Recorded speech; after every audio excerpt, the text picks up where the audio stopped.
Memorial Day ceremonies were held all around the Mid-Ohio Valley to honor the fallen soldiers who died protecting our country. One of these ceremonies was at Leavitt Funeral Home in Belpre by the Belpre Area Veterans.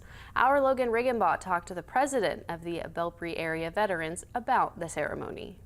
The Leavitt Funeral Home Memorial Day ceremony has been held for 17 years. The Belpre Area Veterans took it over from the American Legion when they were founded in 2019.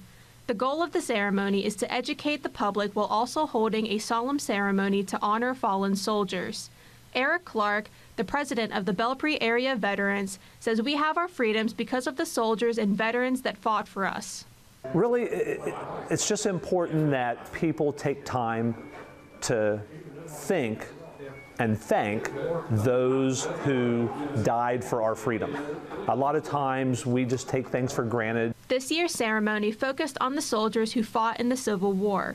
Local historian Scott Britton was invited to talk about how Memorial Day came to be. Following his speech, they took the time to name and remember the veterans who have recently passed away, including Roy Sees. Eric believes veterans who have passed should be remembered and honored with soldiers who died in the line of duty. Our members are still serving.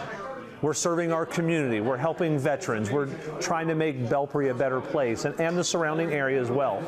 And because of their service, since they were part of our organization, we just find it appropriate to make sure that they are remembered as well and never forgotten.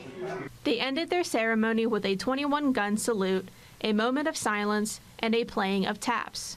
Reporting from Belpre, I'm Logan Riggenbaugh for WTAP News. This is home.